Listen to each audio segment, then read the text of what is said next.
கல்விக்காக மத்திய அரசு நிதி ஒதுக்காததால் மாநில அரசே முதல் தவணையை விடுவித்துள்ளது என பள்ளிக்கல்வித்துறை அமைச்சர் அன்பில் மகேஷ் தெரிவித்தார்.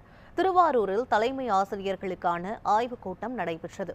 இதைத் தொடர்ந்து செய்தியாளர் சந்திப்பில் பேசிய அமைச்சர் அன்பில் மகேஷ், மத்திய அரசின் நிபந்தனைகளை ஏற்றால் மட்டுமே கல்வி நிதி வழங்கப்படும் என கூறியுள்ளதால் மாநில அரசே முதல் தவணை நிதியை தானாகவே விடுவித்துள்ளது என தெரிவித்தார். ஆசிரியர் தகுதி தேர்வு அறிவிப்பு விரைவில் வெளியிடப்படும் என கூறினார்.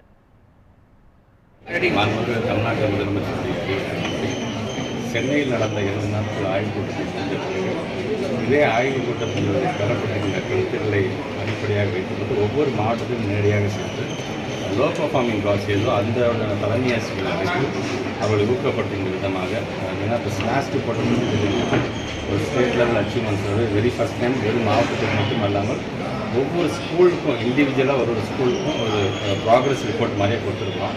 அந்த குழந்தைகள் எந்தெந்த பாடத்தில் எப்படி இருக்கிறாங்க, எதில் இன்னும் கூடுதலாக கவனம் செலுத்த வேண்டும் என்கிற விதத்தில் ஆய்வு